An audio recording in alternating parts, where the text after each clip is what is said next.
All right, good evening, everyone. Coming to you late after a fun night of games on a Thursday. So, want to remind everyone to like and subscribe. And Danny and I are gonna react to the beatdown by OKC on Cleveland. What is your non-verbal reaction to that, Mr. Leroux?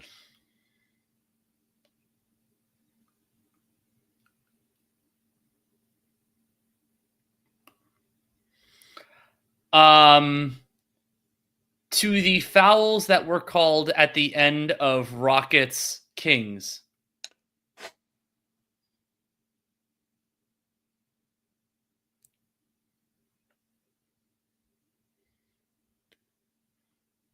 The look that Jalen Green got at the end of that to tie the game.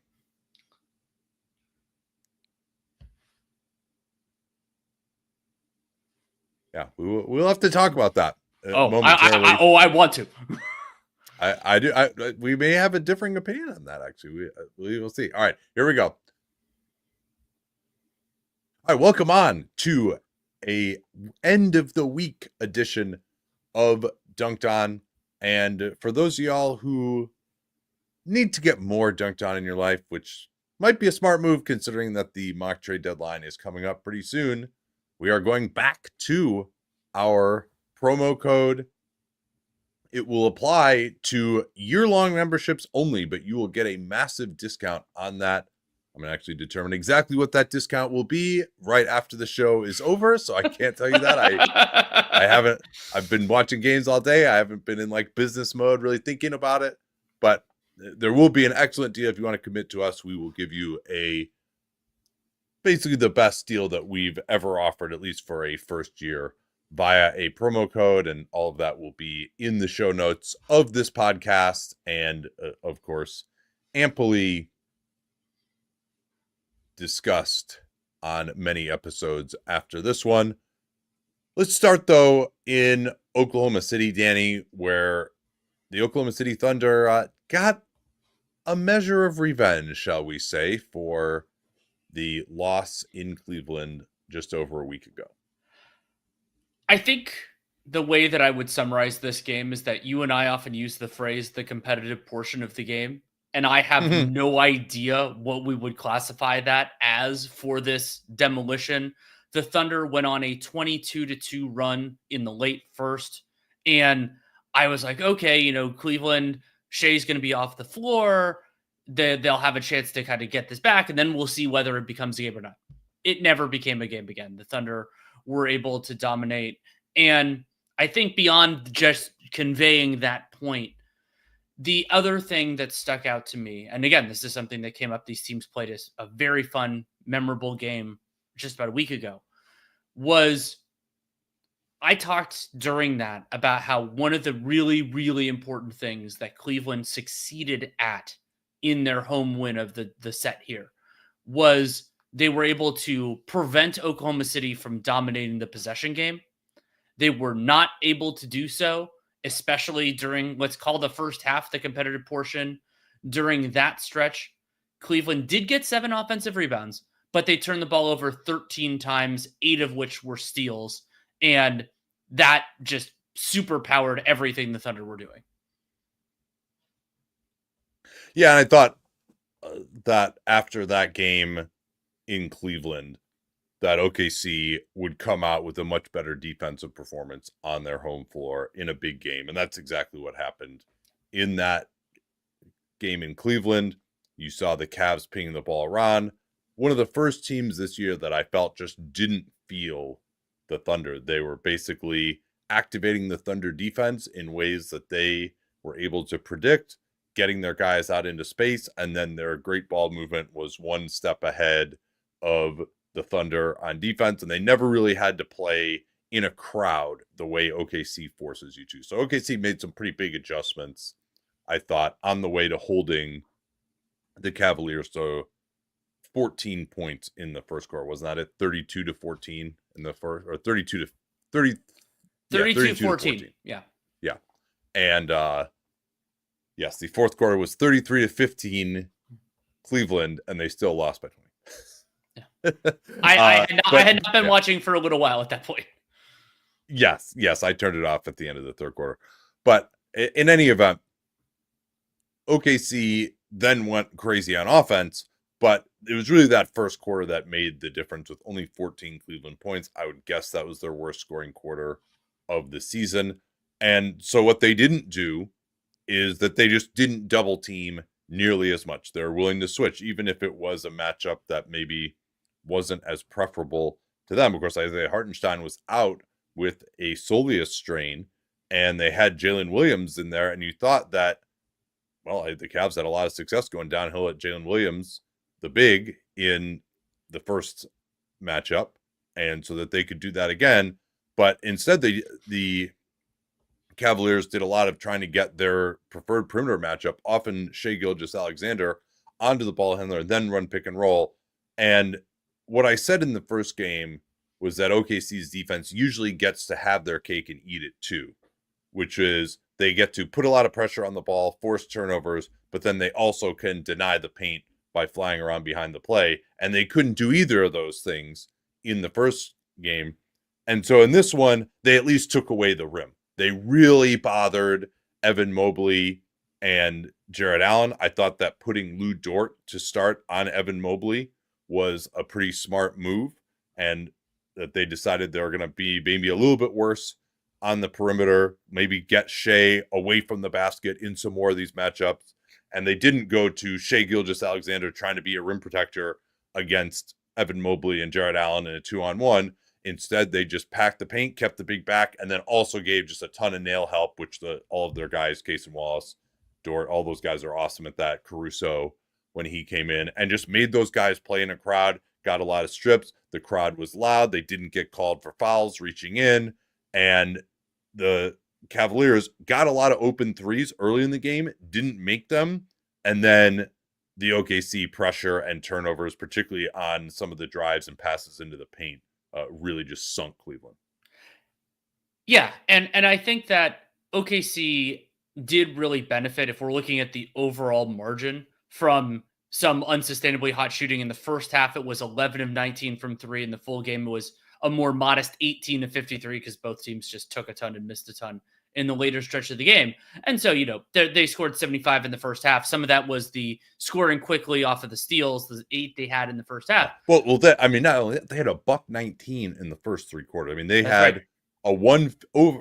I don't really know exactly what it was. I looked midway through the third, but they had a 150 offensive rating against the Cavaliers, which was just absolutely insane. A lot of that was transition. A lot of it was Shai Gilgeous-Alexander, and a lot of it was that they hit every three during the competitive portion of the game. Yes. And so I had a couple of interesting questions for Mark Daigneault going in. Unfortunately, Hartenstein out, and we'll see how long. The last I saw was that he's going to be reevaluated in a week. So hopefully it is a short-term injury. And so I wondered how Mark Daigneault was going to run kind of the theory and the execution in terms of his rotation. And so Jay Will started, and they did go to that at times. And there was a memorable stretch late in the first quarter where, now not on a fully guaranteed contract, instead on a 10-day, Brandon Carlson came in, hit a couple of threes. He played about half of the first quarter. And then in the second, I believe it was in the second, and then it happened in the second half as well, Daigneault also just did, he just went way more often to no big at all. And you wonder how that's going to work against a team that plays as big as the Cavs were. And the answer was totally fine. Yeah. Well, because their bigs played small, quite frankly. I agree. I agree with you. I mean, it was a return to the bad old days. And frankly, Kenny Atkinson was so disgusted by how Mobley and Allen were playing that he went with Dean Wade at center at the end of the first half. And that they ended up getting smoked at the rim by Shai, whose game we'll need to talk about in greater detail momentarily. But yeah, Evan Mobley, I thought, really had a bad game defensively. There are a lot of plays where he just didn't rotate over. And yeah, OKC was hitting some shots.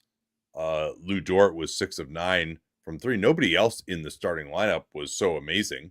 And so I think that they just didn't pack the paint enough. And there's one play that stood out to me where Mobley got switched on to Case and Wallace, who had set the screen. Cason Wallace just kind of saunters away, doesn't even really space out at all after setting the screen. Shai Gilgeous-Alexander blows by the guy had switched on to him one-on-one, and Mobley, like, his man is Cason Wallace, who's not shooting well from three, who wasn't even spaced out to the three-point line. He was sort of like jogging away towards the three-point line with his back to the play, and Mobley still is just like not aware enough to get over there and bother Shai Gilgeous-Alexander, who just goes right to the backboard and lays it in.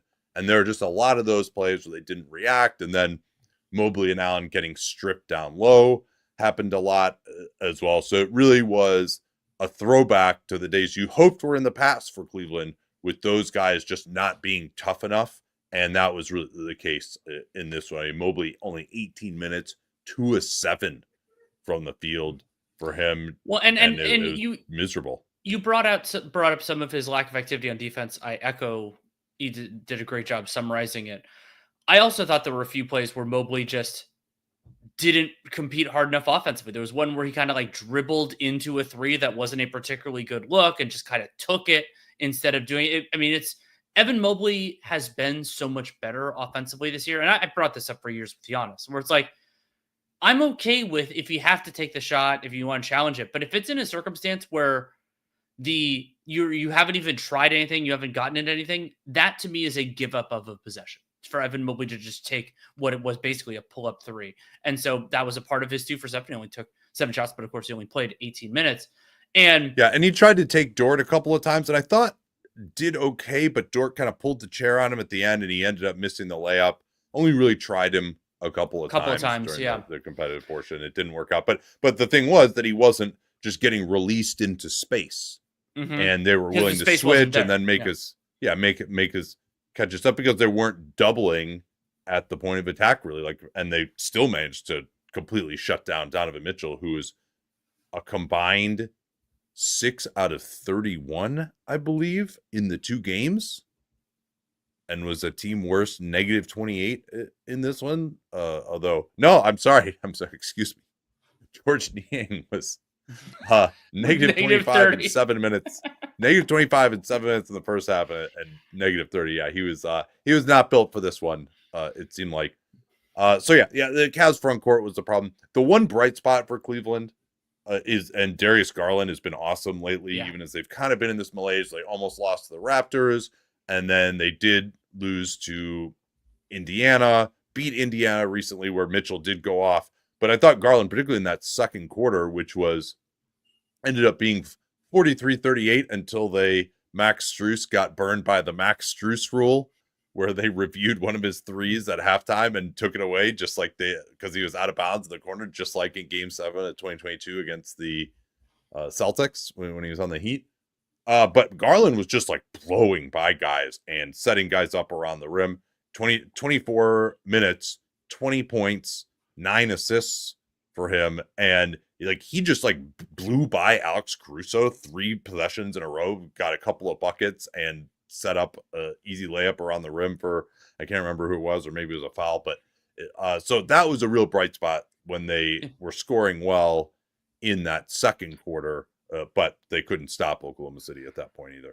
And as somebody who is a pretty big Darius Garland fan, I was struck by how he didn't score at all in the first quarter, and so I was keeping an eye on how does he start the second, how does he go, and then he had some good passes in the first, but then 15 points in the second. Had mostly inside the arc, had some good finishes, had some great passes, as you mentioned. So yeah, I thought he was their best player. I'm not going to say he was the best player on the floor, most assuredly not. We'll talk about that player in just a moment. But I like that Garland played hard. I like that he did what he was supposed to do. It's just that it didn't match with anyone else. Yeah, and then a few other guys who kind of stood out to me.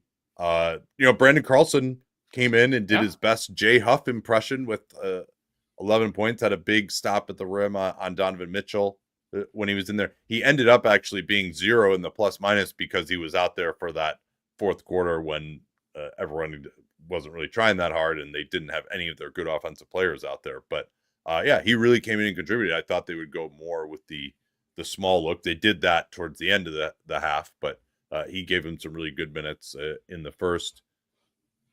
Caruso, great to see him hit a couple of threes. Both of them were pretty aggressive, actually. And like slightly on the move. One of them was against the Cleveland zone that they sliced up pretty good this time. They were ready for that after that changed the game against and Shea. Again, we got to still talk about him too, but good to see Caruso coming back from a 10-game absence with that hip injury, make some shots. I thought he wasn't quite as awesome as he normally is just at the point of attack, like he got beat, but he still made a lot of plays. He made a big difference defensively in terms of what he was able to do on the ball. And they also just felt more comfortable not having to double team with Caruso guarding whoever it was. Yeah, so we should get to Shai Gilgeous-Alexander, though. I mean, Shai, I'm sure there will be some that it gets lost a little bit in the shuffle. Yeah, 40 points, but it was in 29 minutes because they didn't need Gilgeous-Alexander or anyone else to play more than that. I thought that his inside the arc game in particular in the first half was absolutely fabulous. He was getting to his spots, wasn't really being intimidated by the Cavs defenders. He also had to, he had some, decent finishes. I thought was more the mid-ranger, but of course he can be really, but really he good was blowing by guys too, and the rim production just wasn't there. Like which was also two weird. Straight blow-bys on Okoro, who's supposedly their best perimeter defender. That's his job. Yeah, exactly. And even the best guys in the NBA usually are not going to get a blow-by on someone like Okoro. Like they got to get a screen, or maybe they'll have to take a step back or something. And Shai, particularly knowing that there wasn't any rim protection there, was able to really beat him. And his move, and this is like Trae Young does this from right to left. This is one of like the best moves in the NBA. Everyone should be using this more, I think, because there's something about it where you just lull the guy to sleep, be between the legs, hesitation, and then go. Like Shai does it left to right, Trae does it right to left. Like it seems like every time either of those guys does that move, they blow by the guy. It's impressive. And Shai also, I think he was 5 of 6 on mid-rangers in that first half, and was getting his space and was able to hit them with confidence, and also was part of the argument for Shai, whether you have him first in MVP or high on the ballot, is that he also is an impactful defender. He's one of the only guys who can pull that off, especially as a perimeter guy. And I thought that he, played an integral part in short-circuiting Cleveland's offense during that first half. Yeah, and this big idea like, oh, we'll get him switched onto the ball handler. Well, they tried that with Max Strus, and he took it away from him immediately for one of their myriad pick sixes. And yeah, Shai may not be like unbelievable navigating screens, but as the weak link in your defense, you feel pretty good about it. And yeah, I mean, it was just a devastating performance by him to go 16 out of 21 on twos with 8 assists and 40 points in 29 minutes plus 32. I mean, that's just a complete destruction of what is supposed to be a good defensive team that had absolutely no answers for the guys. So you throw that in on every half court possession where it seemed like maybe they slowed him down a little bit. Shai immediately generated a great shot. And then, the transition and the pick sixes and then all the support guys, mostly Dort in the first half, and Carlson making threes. Nate, as great as Shai's scoring was, I thought that the other stat, the one that you didn't mention, I want to throw out there, is that he only had 2 turnovers, and the Thunder as a team in the whole game had 6. Is that they weren't being forced. That's the other kind of component of the possession game. I brought up the offensive rebounding and some of the steals. Is that they just didn't turn it over, and that meant the Cavs didn't have opportunities in transition. By the way, they only had a couple of them, but Cleveland's percolating the glass. Their offensive rating off points per play off of steals was 0. I don't remember those encyclopedically enough to remember exactly what happened, but that's kind of wild. But to be able against a very good defense, though not a defense that's always their hallmark, to be able to be that steady with it is fantastic. And so, I mean, we've brought it up with DeRozan and a lot of these other guys over the year. We'll talk about DeRozan in one of the later games, but to be able to withstand what Cleveland's doing, and if a team's in a zone and all that type of stuff, it's going to be a little bit different, to also give your team a shot on every single possession. And like one shorthand for that, yes, Cavs took more free throws, is that the Thunder took 105 shots in this game compared to 90 for the Cavs. Yeah, it was a pretty fast pace in the end, about 106 possessions. And Shai, he will have a few weird turnovers at the end of games sometimes or when he's pressured, but generally is a very low turnover player. Yeah, he was awesome. So anything else about this specific matchup? I do want to talk a little bit about what to take away from the sum total of both of these games and what we think might happen if these two were to match up in the finals. About this one specifically, let me think if I have anything else. We talked about Carlson. I wanted to mention that because I thought he did well. I wasn't necessarily expecting this to be an opportunity for him, and during that first quarter stretch in particular, like okay, like good to see him out there. I thought it was a more assertive offensively. There were a couple of moments where Isaiah Joe was just kind of getting into it a little bit more. I thought there were points where he was a little bit less active in the first game. I mean, I still really like Isaiah Joe, so I thought he did pretty well. Yeah, I think like Mark Daigneault was talking about how he's more than just a shooter, and he certainly outplayed Strus, who was awesome in the first game. He was just 1 of 4, was 2 of 5, but then he gave up a turnover.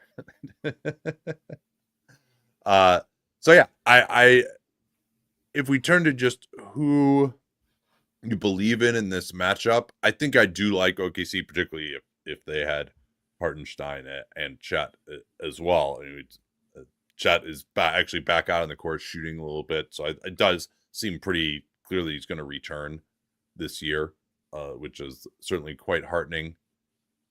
And I think OKC just has more firepower. I don't think that the Cavaliers have an answer for Shai Gilgeous-Alexander, and the bigs for Cleveland was their big advantage. Number one, you get Hartenstein and Chet there. You can probably take that away if those guys are going really well.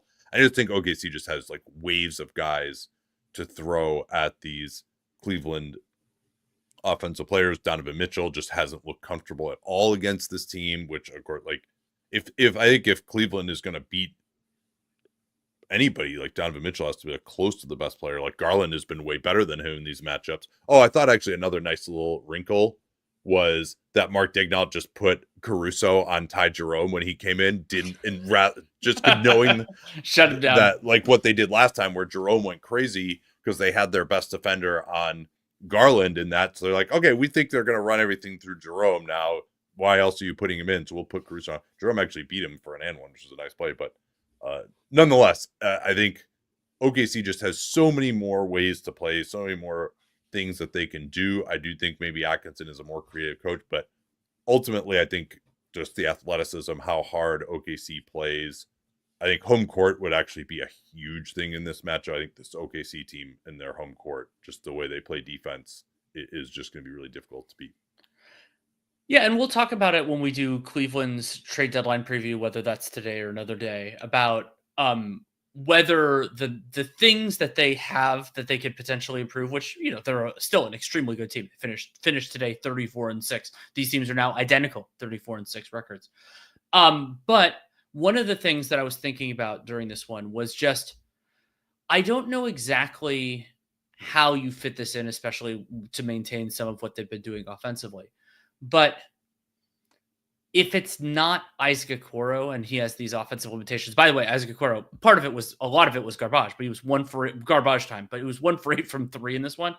His shoulder, he has shot extremely poorly since coming back from that shoulder injury. And the above the break 3 that he took looked awful. Even the one that went in from the corner had zero arc on it. And that's something, there's been articles about this that Chris Fedor has written about how he really worked on his arc with the Noah system, and it seems like his shot is like kind of messed up right now, how flat it is. Which hopefully that's temporary. But something I was thinking about as Shai is torching them, and we've watched a lot of Cavs games and a lot of Thunder games over the last few weeks, is I wish Cleveland had a point of attack defender that I also like, that was credible, that also was viable offensively.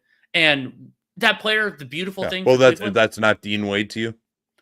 I think Dean Wade is more of the forward style version of that, not the guard version of that. And so you don't need that against every team. Incidentally, the Celtics don't really have a player that's going to capitalize on that.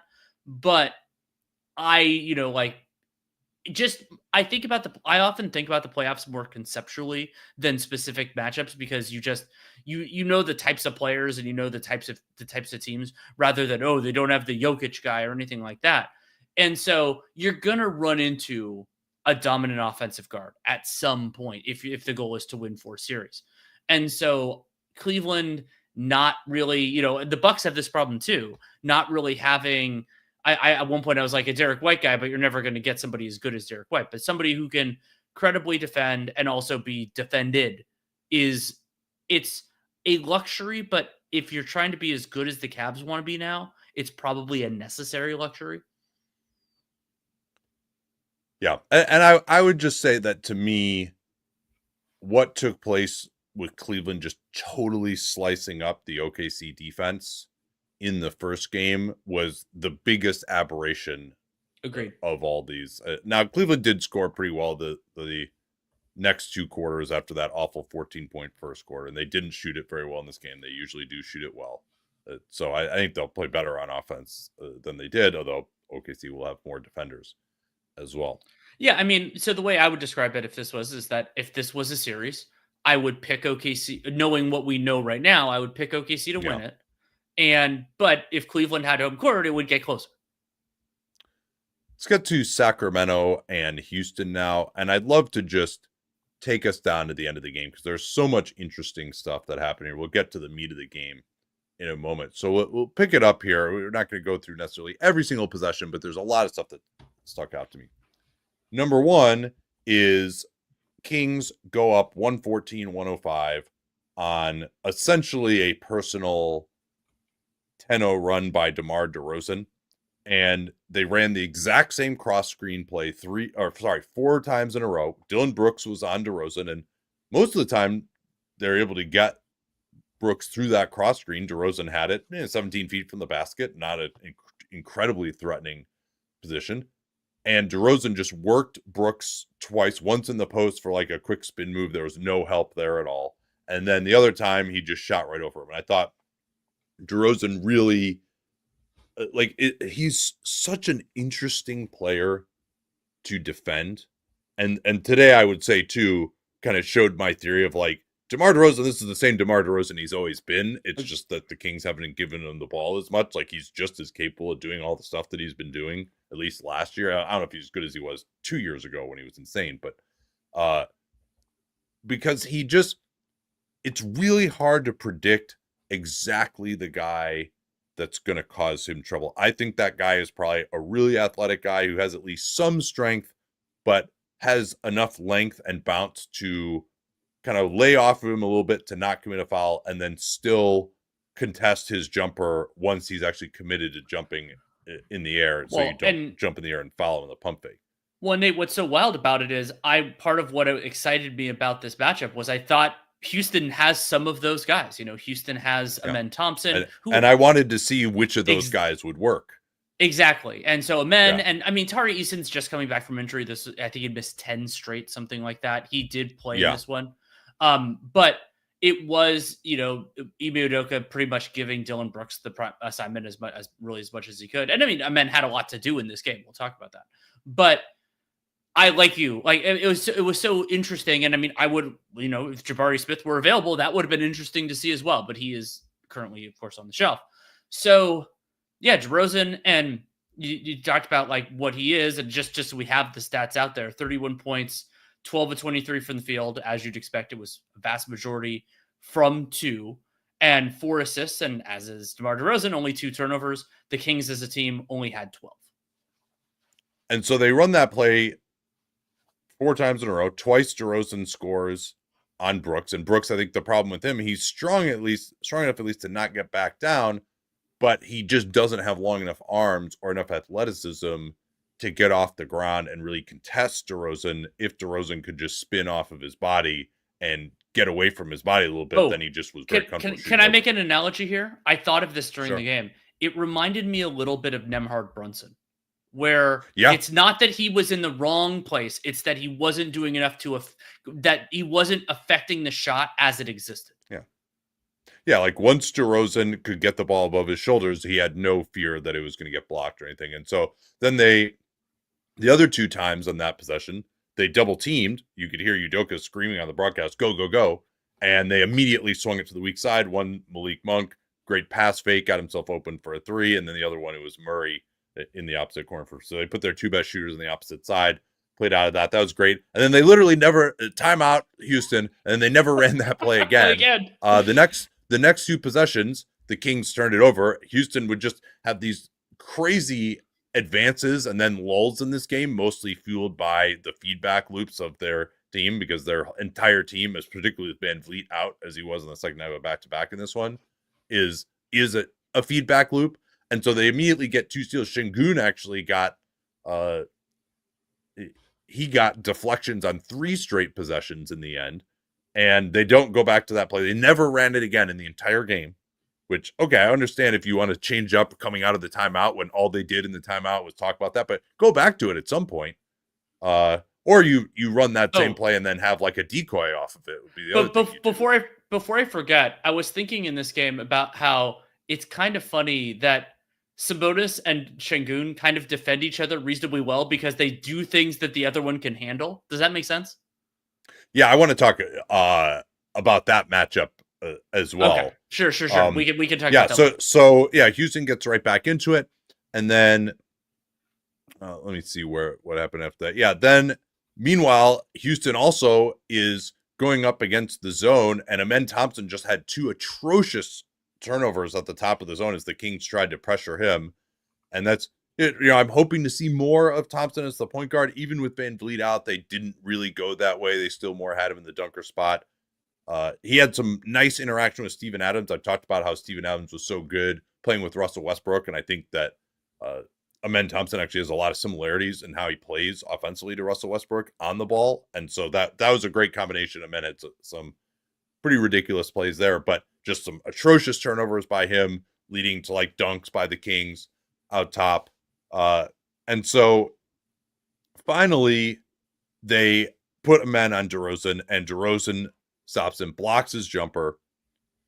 Sacramento, with like 3 seconds on the shot clock, DeRozan takes an impossible fadeaway from the corner, misses it. Fox gets the offensive rebound, and he's hit on the arm by Dillon Brooks on a clear foul with 33 seconds left, and Sacramento is up by 1 at this point. I will say, on the first look, I didn't see it, but then on the second look, it was, of course, there. Yeah, because what happened was he smashed his arm down, didn't hit the ball, smashed his arm down, and then Fox couldn't grab the ball because his arm had been pushed out of the way by that. So they end up challenging it, losing one of their 2 timeouts. It was just high leverage, but a terrible challenge. Well, high leverage, and I mean, part of the frustration for Ime Udoka was probably with Dillon Brooks, who acted like he had been completely robbed on it. Which, when I saw the first look, because I only saw it once before the challenge, I'm like, oh, he got completely screwed. No, he hit all arm. Like, you have to be a decent arbiter here, even if you're pissed off about the foul. Like, you can say, like, hey man, I fouled him, because that unsuccessful challenge ended up being really important for another couple reasons. Yeah, it really hurt them, because with 33 seconds left, you'd love to be able to advance the ball and get it 2 for 1. Now with only 1 timeout left, that wasn't really an option. They're down 3 after Fox makes the 2 free throws. Jalen Green pushes it up. They don't think about going for a 3. Green gets to the layup. And then I thought Dillon Brooks got the first of 2 like terrible calls against him. Just sort of like garden variety hand fighting. And De'Aaron Fox knew he wasn't going to get open, just stopped running. Malik Monk threw a terrible pass on the baseline out of bounds. They did a great job of denying the ball in bounds. And because the pass was thrown, the referee was like, oh, he's being held, he can't get it, I'm going to call it. It's the sort of thing that happens on literally every late game inbounds play. Well, and I couldn't believe that they called it. They even called a jersey grab because they went back to look at it because it was eventually ruled in away from the play foul.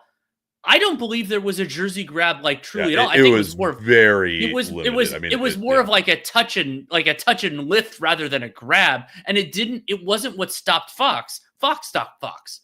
And so right. It's and that's not something I like. I mean, it would have been very interesting, if they had the challenge available, what would have happened there. But because it was ruled a foul and then replayed and ruled before the away from the play foul because it occurred before the pass came in, then that allowed what ended up being De'Aaron Fox to take the free throw. It shouldn't have been, as the broadcast brought up. He was the 4th best free throw shooter who was on the 4th. Because it was an away from the play policy, which means anyone can take it. Yeah. And so Fox did make the free throw. So he made that one. And so that is what. So now they're up 2. Yeah. Mm-hmm. And they're up 2 and still have the ball. And Houston does a good job of trapping in the backcourt. Good job by the Kings getting out of it. Finally, they end up fouling. Let me make sure I actually get this right. It was De'Aaron Fox. He took Fox 5. He took 5 free throws in 18 seconds. And then Houston pushes it up. Keegan Murray, for some reason, just lets Jalen Green walk into a 3. You got to run him off the line there, up 4. Because if you give up a 3, then even if you make both free throws, they can get another 3 up. Kings can't get it in. They have to advance the ball. They can't get it in again. In the front court, it gets knocked out of bounds by Tari Eason. And then they finally get it into Malik Monk because they had to inbound deep in the corner. And Brooks gets called for another incredibly soft foul, I thought, which was his 6th, and also put Monk to the line for 2. 3-point game. Rockets advance the ball. And then I'm sure you believe that they should have fouled in that circumstance. Is that where you were headed? I do. I do think they should have fouled. And it's a circumstance, you're up 3 and the other team doesn't have a timeout left because Houston used their last timeout to advance the ball. To me, at that juncture, if you have an opportunity to foul and know that you're not giving up 3 free throws, which most certainly happened, we'll talk about that in a second. To me, you do it. In that circumstance, there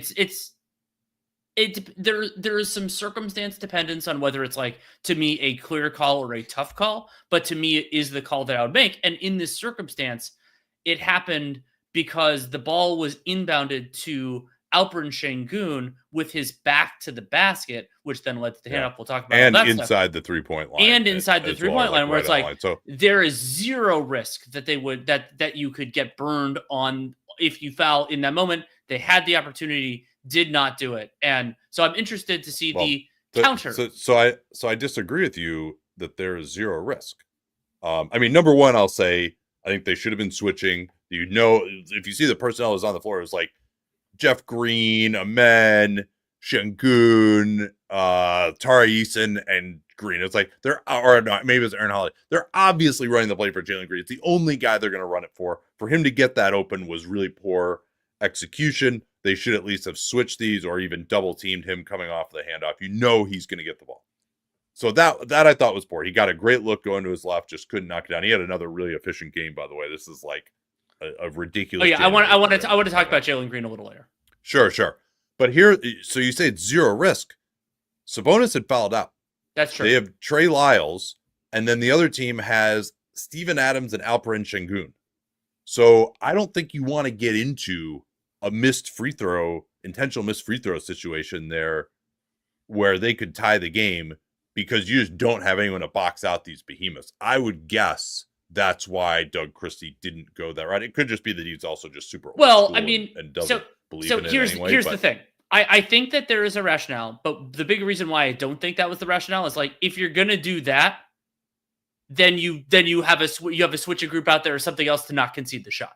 To not do either is malpractice. Yeah, but I don't think that it was. I can get on his coaching about either they weren't prepared or they didn't execute to prevent Green from getting the shot. Their best shooter, like Stanford, he was like, yeah, that's great execution. You get your best shooter that shot down 3. I completely agree. It's terrible execution by the Kings to allow that, but I don't think that I think those two things are not necessarily related to one another. I think the decision to foul or not foul was the correct one in this instance, because I don't want Keegan Murray trying to box out Steven Adams. Like, that's just not going to work. That's one of those ones where it's like, how would you feel if he got the rebound? You're like, yeah, you'd feel like you're putting him in a pretty difficult position there. So, all right, we can disagree on that one, but what did you make of Jalen Green's performance in this one? I was impressed. I mean, so I was very disappointed understand, but like that when Fred VanVleet didn't play in this one, I'm like, Rockets don't get to see them full strength against the Kings, wondering how their offense was going to go. And they did lose this game, but they didn't lose on the offensive end. I mean, putting it both teams, was about a 100 possession game. So we're talking offensive ratings in the mid 120s. And for a team that Jalen Green had the ball in his hands a whole lot of the time, I thought he did a good job. The 3 ball came in a little bit later, but he got downhill a few times, was able to do it. And I mean, the Kings are a different team because their general lack of rim protection. But I thought not only did I think Jalen Green did a good job by kind of making advantages, I thought he didn't make as many mistakes, which is what I was fearing when Van Vliet was out, was that he was going to take it on and that he was going to like be a little bit reckless. And I don't think that he was particularly reckless. No, I thought it's particularly in the first half when they were down, let the game come to him. And he also just had some spectacular plays getting to the basket as well. Like there was one where he got a screen from Steven Adams and just split the defense and went right there. And his shooting has been pretty solid here. So let's see, what have they played? I think 8 games in January, and Jalen Green is shooting 48% from 3 and 52 from the field. So I was hoping to see a little bit more of like a great 2-point percentage. Although he's shooting like 56% from 2 in this period, that's more like what you want to see from him. He's averaging 30 points in his last 8 games, 30 points in 35 minutes. So that's pretty good. And so it's really more that 56% or so 2-point shooting, and to dig a little bit deeper into his shot chart here. Although, let's see. Oh, they're not going to give me that. Well, they're not going to give me just the last 8 games. So anyway, sorry, what were you going to say? I'll see if I well, one thing when you mentioned shot charts, it immediately triggered the thing with me with Golden One Center that so if you look at the shot charts for this game, and for those who are interested in this sort of thing, you absolutely should. You'll look and you'll be like, oh, that's weird. The Rockets only took 8 shots in the restricted area and took 38 in the upper paint. No, that's the way that these things are logged. If you look at the shot plot, it's actually pretty funny. So you can do this on NBA.com. It's a billion little circles right around the restricted area. That's just the way they log it. And so don't worry about that. Yeah. Well, that's why it should be 5 feet. That's where statistically outside of 5 feet is when you start to see the drop off into more floater statistically versus at the rim. And maybe someday someone will make a website that does it all at 5 feet on the shot charts. Just a hypothetical there. But in any event, I want to get back to this one. And the first half was fascinating. I thought the Kings, it was really Malik Monk who was dominating in the first. He had 7 assists in the first. Most of them were to Sabonis.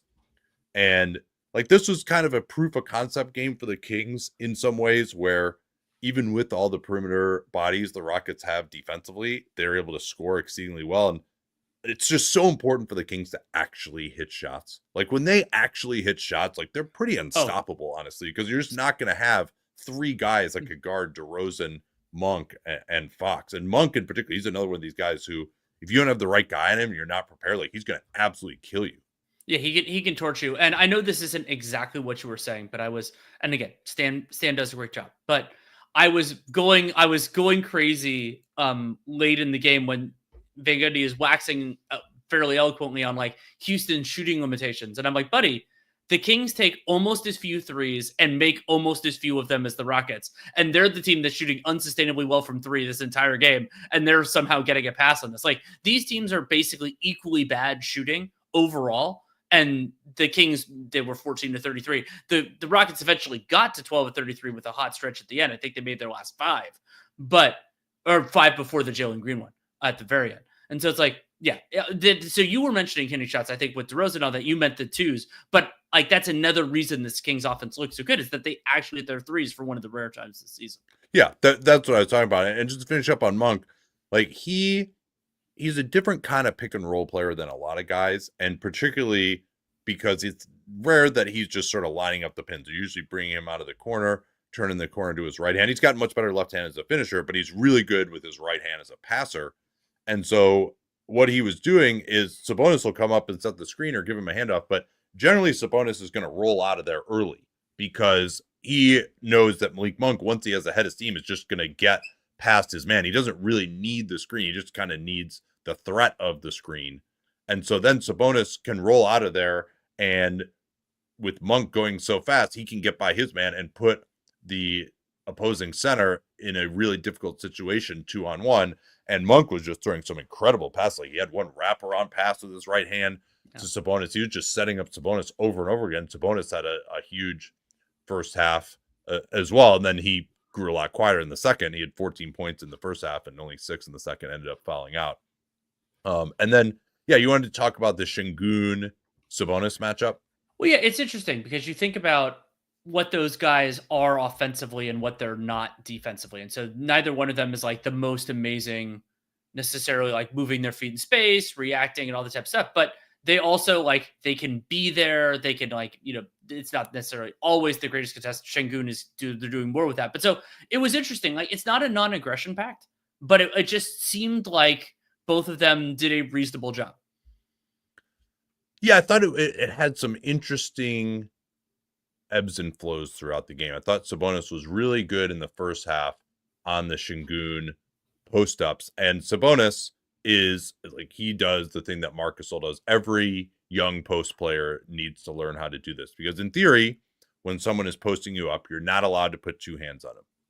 But if you just deliver a blow with both your hands right at the time that the guy tries to lower his shoulder into you and back you down, because it's really, that's what post position is all about. It's all about the leverage to not get back down and like force help and make the guy shoot a 12-footer instead of a 6-footer. And so these guys are both like very physical players.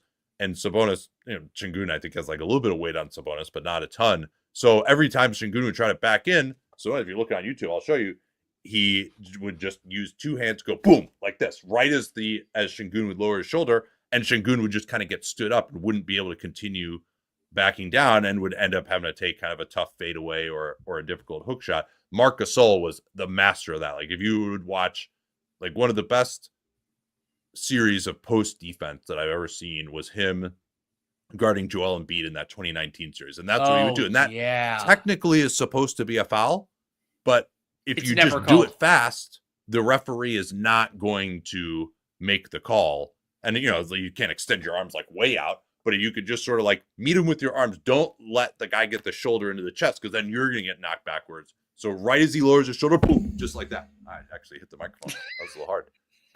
Hopefully that wasn't too loud.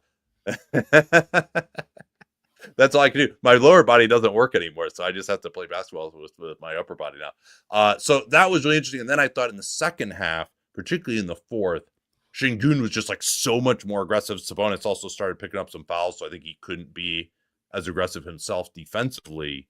And yeah, that's a good Sabonis, point. That did change things too. Yeah, Şengün was really actually scoring on him quite a bit in the fourth quarter, and then Sabonis actually fouled out by hitting Şengün in the face on that was more of a dump off to Şengün down low. But I thought Şengün finally did assert himself afterwards, which was good to see. It was good to see him kind of overcome that physicality because I didn't think he had a particularly compelling first half offensively. Yeah, I think that's totally fair. I'm trying to think. Steven Adams looked good. Yeah. Yes. Sorry. What else do you have? Yeah. Steven Adams looked good. I think, but if you want to go somewhere else first. I do want to go somewhere else, which is you talked about the theory of the Kings. And I think that a subtext of that for me in this one was that they were able to win. And I didn't think that this was like the greatest De'Aaron Fox game. And that's important for them too. I didn't think it was like, he's had worse ones, but like, I didn't, and you think about the strengths of this Houston Rockets defense, like they have guys who can do a credible enough job on him. So to have Fox, I thought he was fine, but he wasn't great. And to put up this kind of offensive rating, to put up this kind of performance against a strong defense, that is another part of the value of DeRozan. And you could argue the combination of DeRozan, Monk, Sabonis. Yeah. And now there were times, particularly in the first half, where DeRozan was being left open. He hit one big three actually in the fourth quarter when I guess because it was just, he was feeling it and he knew he had to take it.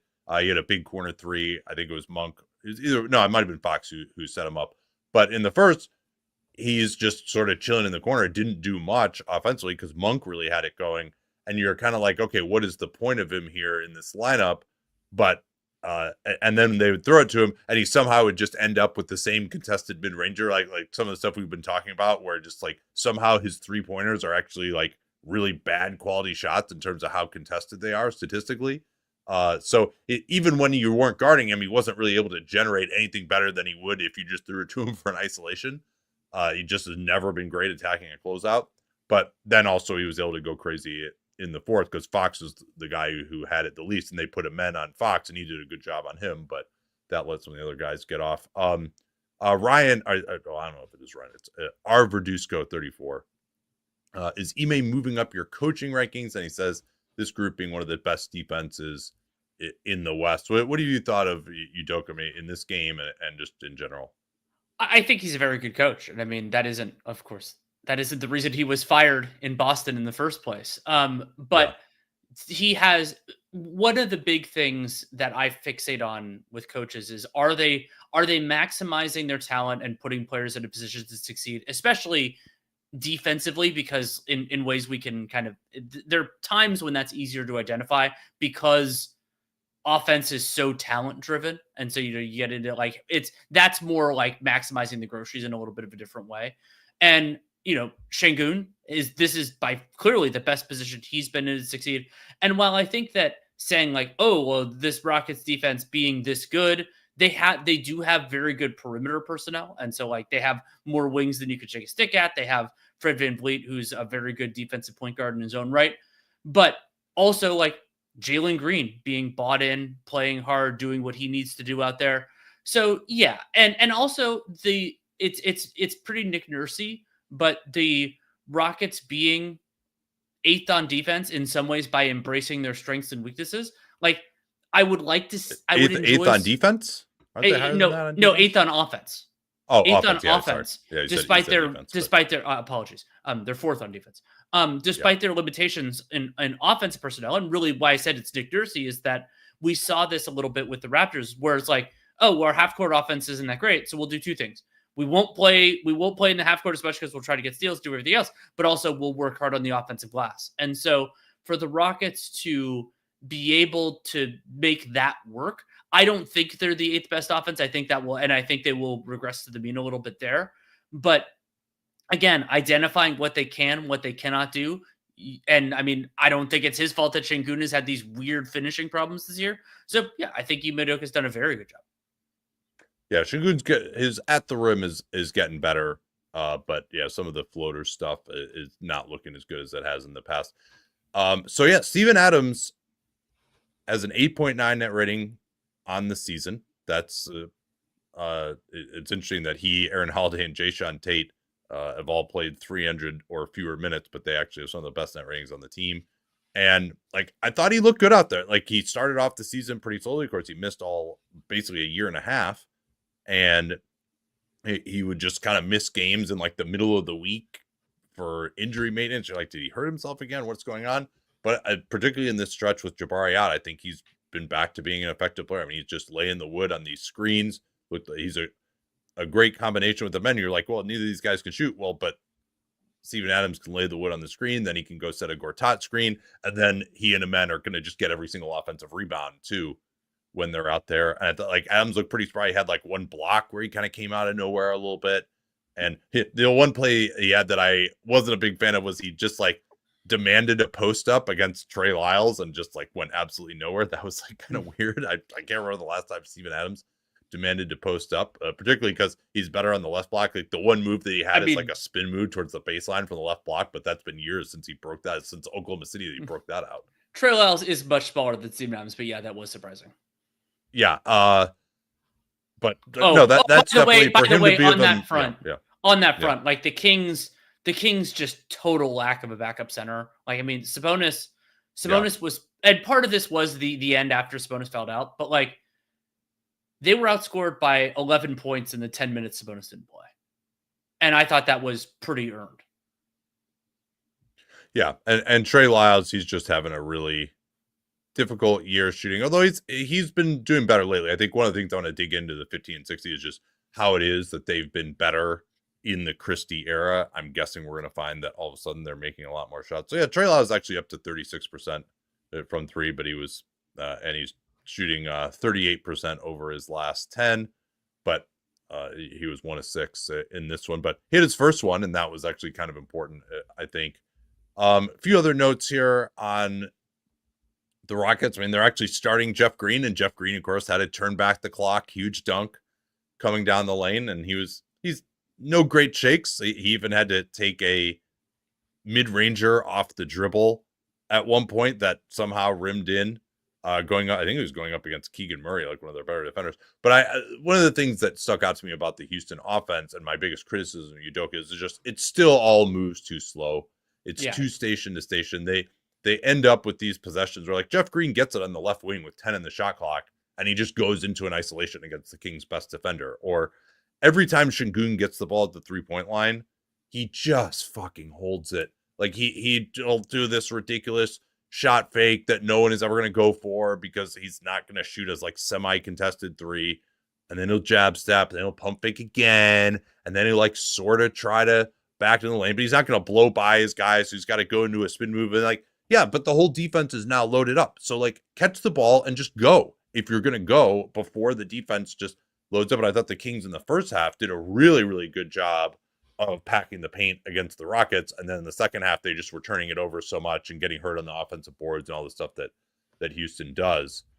So I didn't care for that.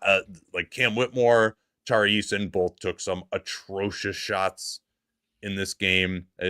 Cam had a couple of bad turnovers too. I mean, Eason, like he'll do that. Like both those guys will end up with like pretty good stats for the game, but also kind of just make your eyes water with some of their decision making. Like Eason, he had a stretch where I think he committed a bad foul and then comes right back down and just jacked a 0 pass possession isolation 3 off the dribble. It's like, I'm sorry, Tari Eason, like that's not your job. Like shoot open threes, please. So like you still get these moments where if you throw it to Eason or Whitmore, it's like odds are they're probably going to take the shot. Like they're just going to hijack whatever's going on and shoot it. Yeah. All right. I think that's about all I got. Oh, Devin Carter played 8 minutes in this one, -7. He, of course, had that huge game in the G League in his first game back, bombing a bunch of threes. I thought the one time he had a chance to take a three off the dribble when he wasn't really being guarded, he didn't do it. I think he's just kind of trying to ease his way into this group. He's kind of getting some entitlement minutes at this one, but his defense, he made a couple of nice plays defensively, just kind of showing up as a help defender. He took a charge on, can't remember, it was Dylan Brooks, I think, in transition. So like he's at least looked like kind of advertised as a guard defender. That's all I could really see from him in this one, though, only 8 minutes. And we'll have to see whether Carter gets more minutes because Keon Ellis turned his ankle in the second half of this one. So if I hope he doesn't have to miss time, but if he does, then that could open up kind of a clearer role potentially for Carter. Yeah, one thing we talked about yesterday was the idea of Ellis as a possible trade candidate, which was not something I'd thought about, but depending on what happens with the Kings might make some sense. It probably would have made more sense the way they were trending under Mike Brown. All right, let's see if we got anything else in the comments here. Philip, what kind of on the margins trade would you like for the Rockets? They need shooting to go for Cam Johnson. Is another shooter they can trade for? I don't think I really would be trying to make a move right now. We'll talk more about that when we do our Southwest Division trade outlook. But they've come quite a bit for us already. Yeah. Briefly on that, like the general conceit that I'll talk about when we do the longer one is that using because you can't get Cam Johnson without sacrificing assets, is that you want to save those assets for the bigger things they might need to do rather than some smaller things. Yeah, I think you probably want to just see who you've got here. Also, playing these guys like Whitmore and Eason is going to only increase their potential trade value at a later point. And so I think I realize that Philip was talking about on the margins, but I don't know that there's like a great shooter available. I mean, so your matching salary is probably like Jeff Green in that circumstance. Adams, like they actually kind of need him. Maybe Jayshawn Tate would be in that trade too. But I wouldn't want to give up what it would take to get. That's the bigger issue. Like the Rockets to me, the Rockets. But that's not on the margin, so that's not what he's talking about. But yeah. But and margin moves for a team like the Rockets, even though they have $1 billion forwards, which are that teams would be interested in. It's just those are hard to do in season. So sorry, go ahead. No, and it's also like because what is the other team? Why are they doing it? What are you giving them? And what are their bigger holes? And so yeah, they have some stuff. We'll talk about it when we do their deadline preview. Yeah, if there's if Buddy Hield became available as a let's say the Warriors totally fall out of it, would you like to have that ability? Sure, but he's just not a better, they're not going to get someone who's a better overall player than all these other dudes. And Jalen Green is going to be out there, so you don't he's going to play 35 minutes for you, and he still will shoot a lot of shots. He's starting to get to the point where he's guarded out there, and they're too deep at every position. So I don't really, maybe a better stretch four type of guy, but I think Jabari, he'll be back from this hand injury. So I think they're deep enough that there isn't really anything I would be trying that hard to do with them. Honestly, I think I want to see what they have with this group, and then they can kind of maybe supplement in the off season. Let's see how Şengün and Green finish out the season. Obviously, there's the possibility of a trade for a star as well. And has Cam played enough to get consideration for sixth man of the year? No, I don't think he's been anywhere close to that good, and probably hasn't played that much either. I think how many minutes has he played coming into today? It's not that much. I mean, he's been good, but I don't think even in the time that he's played, he's been close to the best guy coming off the bench. I mean, I think it's actually a really good year for guys coming off the bench around the league. So I'm he hasn't been better than DeAndre Hunter has been, for example, in Atlanta. Well, much less Pritchard. Yeah, Peyton Pritchard. There's a lot of guys. Okay, so let's hit some news here to finish things up, and we can start with the potential latest with the Butler situation. He's supposed to return tomorrow. He's not listed on the injury report. He's no longer suspended. 7-game suspension is over. There was talk that he was to meet with Mickey Arison today, a cryptic Instagram post by Kevin Love, who hasn't exactly been around the team a ton this year either. It indicated that Jimmy might be going back. He posted this Wolf of Wall Street thing. So I don't know. Does that mean that Mickey Arison finally was able to quell Jimmy's anger, or at least make the point to him, admittedly a very rational one, that, hey, just come back and try, and let's pretend that everything's good and it's going to benefit all of us. Yeah. So the way you get out is by doing better, not by putting on James Harden's fat suit and tanking, because we already know that's not going to work well. Yeah. So I mean, I guess he's going to play tomorrow. That'll be must-see TV. Not in a Heat culture jersey, because as a pure yes, oh yes, this is great. Tell everyone about this. This is hilarious. As a pure coincidence, the Heat made an in-season decision to not wear their Heat culture jerseys anymore the rest of the year. They're going to wear the white Vice jerseys, which are better anyway. I didn't realize that those were even part of the arsenal. I thought they had to retire them or something. I think they did. You're not allowed to actually keep a decent jersey, but no, whatever. Maybe they petitioned the league because they realized that it had become a complete joke. And they were scheduled to wear the Heat culture jerseys on Friday in Jimmy Butler's return game, which would have been amazing. Another thing I want to clarify that I was not sure on, I should have been. I apologize that I wasn't. You were correct that the Milwaukee Bucks, we talked about them as a team that can aggregate salary even in the second apron, in a trade that could get them out of the second apron. And I wasn't sure whether you had to get out of the second apron first and then you could do a trade to aggregate. It actually just is evaluated at the conclusion of the trade. So if they actually could aggregate together, say Pat Connaughton and Bobby Portis, as long as they finished out of the second apron and it cleared about the $4.5 million bucks or so that they are in the second apron. So that actually totally makes sense. I'm glad the league is doing it that way. Both checking with people and also reading the CBA itself. Imagine that. Great idea. Makes it clear that that's how it works. And that's how it should work. I was just the league has been so unnecessarily draconian about all this apron stuff. It just sort of raised my spidey sense that maybe it wouldn't work that way, but I'm glad that it does, because the whole idea of the apron is that you're not going to spend as much. So they shouldn't prevent you from making a move that's going to make you spend less. Although you still actually, if you aggregate and don't get out of the second apron, they won't let you do that. That's another thing I think they should do. But what else we got here in terms of some of the injury stuff or anything else you want to hit on? Well, we can start with some good news for the Indiana Pacers. So first of all, um,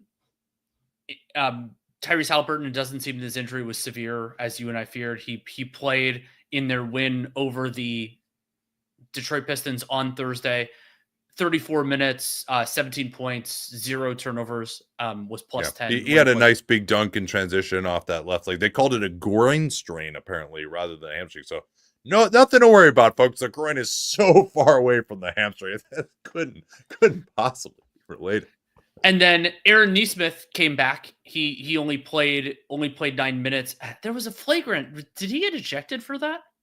Or was that? Or did I did not see that portion. I watched like the last 9 minutes of it. But I didn't see enough to really want to comment on it too much. But Nesmith did come back, so that's really good news for the Pacers, who, by the way, after their win on Thursday, they're 23-19. They are now tied with the Magic for the 5th and 6th seeds in the East. So we'll see. We'll see what goes on there. Yeah, and speaking of Orlando, Wagner is now listed out as due to return to competition reconditioning, and he says the muscle is not the issue at that point. It's more about getting back in shape. So maybe he could be back within the week. And I think there is a concern that he could miss a ton of time. But it's history. Wagner got hurt on December 6th. Man, time flies. So I guess he actually is going to end up missing 6 weeks. In the end, it seemed like that just happened, but I guess not. Where have our lives gone, Danny? The new injury for the Magic is Goga Bitadze is in the concussion protocol. He missed Wednesday, will miss Friday. So it probably end up being 3-4 games. Hopefully he'll be okay. We mentioned Isaiah Hartenstein reevaluated in a week with a left soleus strain, according to the Thunder. They have been rolling right along no matter who gets hurt, as long as it's not Shai Gilgeous-Alexander this year. And then John and I talked about the trade for the Suns and Hornets. Nick Richards making $5 million this year, non-guaranteed $5 million next year, for Josh Okogie, who's making $8.25 this year. 3 seconds going to the Hornets, including a couple that they managed to get by moving down from 22 to 25 this year and still selecting the guy they wanted, Ryan Dunn. But so they save a bunch of money. Tax bill is about $20 million savings, and maybe we're right at the halfway point of the season, so about $1.5 million in actual salary saved. And then they also got back 1 second in the 50s this year. So what do you think of Nick Richards on the Suns? Is he going to help them at all? I think he will. At first, I was like, God, do the Suns really need another backup center? But they do need another center who can play. We don't know. They do. Usually I'm like, do this Suns need another backup center? And like I make that joke when they trade for the starting center, but it's like they don't even have really like good backup centers at this point, particularly because they seem to just have like given up on Jusuf Nurkic completely, which is such a bizarre thing, and we'll get more clarity on that over the next few weeks, kind of either way, because Nurkic, remember, his contract doesn't expire this year. Like this is a potentially thorny situation. And the other thing that I like about Richards on the Suns is that he has a non-guarantee for next year, but it's a very reasonable number. I fully expect that they will pick that up. And so have him in the rotation, can solve some stuff. I do think that the Suns will miss Josh Okogie's intensity. Like, one of my big criticisms of the Suns as I've watched them the last few weeks is that they haven't played with much urgency. I mean, can't Ryan Dunn do that in theory? Yeah, but I mean, you kind of want at least more than 2 guys who play hard. Well, you're never going to play Dunn and Okogie. Oh, I think they're, I think Okogie is a little more insane than Dunn is in terms of his intensity, at least at this point. But like Okogie was never going to play in the playoffs. Like they were just, I mean, not exactly. But what I'm saying is, I think they'll track for the playoffs right now. I think they'll miss him, but this is still the right decision. And for the Charlotte, I mean, they didn't take on that much money, but they also didn't get that much in terms of return. I think the seconds that they got are the Nuggets own in 26 and 31, and the Suns own in 31. If I had to guess right now, I would say maybe one of those is top 45, which is my general threshold. So for the Hornets, but the opportunity cost it's somewhat low. So like I don't think I would have done this deal if I were them, just because I like Nick Richards and I think that he could potentially, especially because if he was an expiring contract, I would totally support this, but he has that non-guarantee for next year. But it's not. I don't think it's going to haunt them. Yeah, they might even be interested in Okogie, honestly. Yeah, they can play him alongside Josh Green. I'll have some fun. And Josh, yeah, and Cody Martin too. But they just desperately need some more energy and intensity. Like, I think he'll actually play for them. Oh, he will. And then Larry Markkinen, low back spasms. He's now missed three straight, I think. Friday will be his third. Yeah, and now the Jazz probably need to start losing some games. They've actually been playing like reasonably competently, unlike some of these other teams. But Markkinen also like hasn't had the greatest year. His shot blocking, his finishing around the rim, both way down. It does seem like he's legitimately been bothered by some of these issues. He's been in and out of the lineup throughout the season. Donovan Clingan has also been in and out of the lineup throughout the season. Sprained his left ankle, trying to drive to the basket off a pick and roll against the Nets, in which Scoot Henderson had a career high 39 points and was 8 of 10 from downtown. Admittedly against the Nets, but I thought he looked pretty good. There's some nice moments. They still lost, and then they got completely destroyed by the Clippers. Then the Clippers, in their turn, completely destroyed the Nets last night. Kawhi Leonard had his best game with 22 points. It was the biggest win in Clippers franchise history. Clippers defense is very legit, particularly when they go up against a bad team. But I thought Kawhi, he showed a little more spring in his step. Went into like some nice dribble combinations. Looked to be getting off the ground a little bit better on his jumper on some of these plays. So it looked like at least this is the first decent game he's had, admittedly, against a Nets team that was not particularly competitive in the game, but decent sign there at least. Yeah, I mean, the Clippers won by, they won 126-67 on Wednesday and then 118-89 on Thursday. So not only back-to-back games, back-to-back days. And those were both games that like were over by the beginning of the second quarter. Well, yeah, I mean, and it is the game against the Nets was even more over. I can't remember when it was that they like started a quarter 17-0. It was the second or the third. I think it was the third. And on that front, part of the reason that they demolished the Nets so thoroughly is that so D'Angelo Russell came back from he missed 4 or 5 games with a shin contusion. Then he didn't play on what was for the Nets, the second end of a back-to-back. So that seems like it's okay because he's going to play. D'Lo's going to play on Friday. But then Cam Johnson, it's not as good potentially news for him. So Johnson missed 5 straight with the right ankle sprain. Then in the Wednesday game, on Tuesday, he re-aggravated that. He missed Wednesday, is questionable for Friday. So with D'Angelo Russell, it seems that it was precautionary. With Cam Johnson, it seems like it was an aggravation, and so he might miss more time. Yeah, it has been one of Johnson's issues is not being able to stay healthy, but an ankle sprain hopefully won't prevent him from being traded. A couple other interesting things. The Mavs did get Kyrie back on Tuesday. He didn't play in the back-to-back, although he wanted to. They're 2-3 in those games that Irving missed, and they ended up blowing a big lead to the Nuggets. And then I think that was actually while Irving was still out. They actually, who did they just get completely destroyed by on Tuesday when Irving came back? Why can I not remember that? It was Denver again. I think. That was the game that Jamal Murray scored a bunch of points, I believe. Yes. Okay. Yeah. I guess they just played each other twice. They played each other twice. In any event. Yeah. So then Derek Lively sprained his ankle in that game. Again, another guy who just kind of like picks up these nagging injuries here and there. Like can't really seem to string that many games together. He's obviously very important for them. But good news. And then the Mavs also suffered a really rough loss to the Pelicans, and where Trey Murphy obviously goaltended a Spencer Dinwiddie shot. I couldn't believe that they wouldn't just call it, because normally they call it and anything that's even close and then take it to the review. And while you might, I've decried before that they do that too much, even when it's an obvious good block. apparently they thought it was such an obvious good block that they weren't going to call it and then review it here. And that's the danger of that. Like, it's just hard to see it in real time. So that was a killer for the Mavs to lose that one. Pels have been very respectable of late. But better news for Dallas is that they expect Luka to return from this calf injury before the All-Star break. But he's also expected to miss several more weeks. So we'll see. We'll see about him returning before the All-Star break. I have my doubts. Like once it gets to where he's 2 games away, especially for something like this, where just like more rest and rehab is really going to help reduce your chance.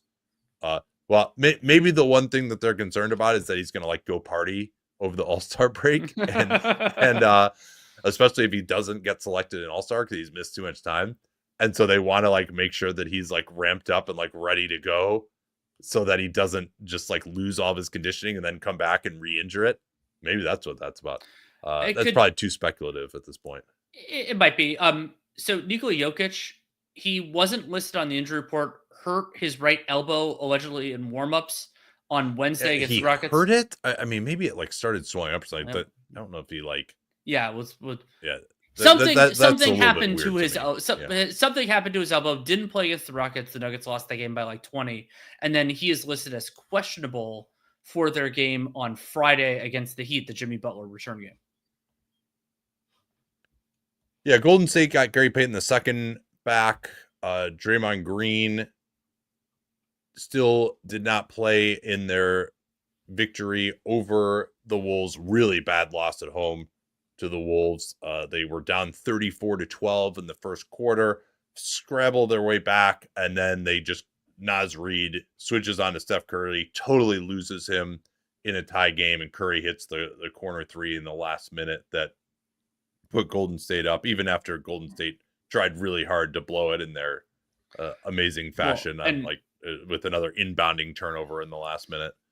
And Nate, to add injury to insult, at the end in the mad scramble for the Wolves to try to like scratch their way back in that last minute, Dante DiVincenzo sprains his big toe on his left foot. And he's not playing Friday against the Knicks, so of course a game he would have loved to have played in, and we don't know what his availability is moving forward.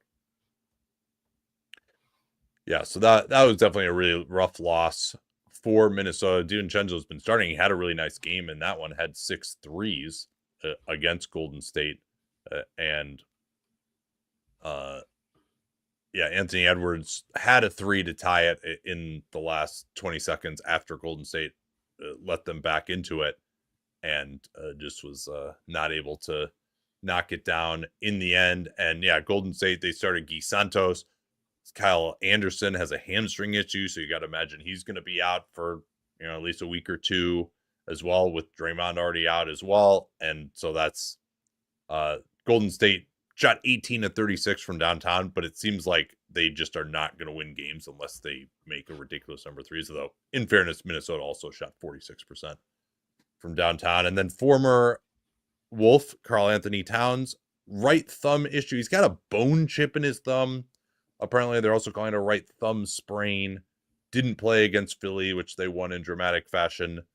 Joel Embiid, they're hoping that he's going to practice and then play at some point over the weekend. We shall see with that. You never know. Nick Nurse was, you can tell it's kind of wearing on him. He's Ty Lue East right now, where Ty Lue just goes so sick of the injury updates.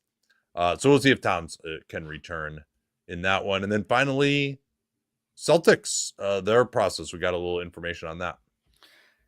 Yeah, according to Adam Himmelsbach, the Celtics are good. The Grosbecks are going to begin taking bids in about a week. Yeah, which means that the whatever due diligence will have been done and been afforded to any interested parties, and yeah, we'll see where this ends up. I mean, the Celtics are a team that's covered a lot and has a lot of people that are close with that organization. So maybe we'll get a little bit more information about this sale process than we normally would. Remains to be seen. But yeah, fascinated to see where this goes, who the owner is, obviously, and what the sale price is. But the sale price will be up for Dunc'd On Prime for those of y'all who would like to listen to the full mock trade deadline later this month. It will be bringing that to you probably in about 10 days or so. Everyone's God's willing, but yeah, we're gonna offer y'all a great discount on a year membership in honor of that. Link and information on that will be in the show notes. Talk to y'all next time. And also, please give us a like and subscribe on YouTube if you're listening there.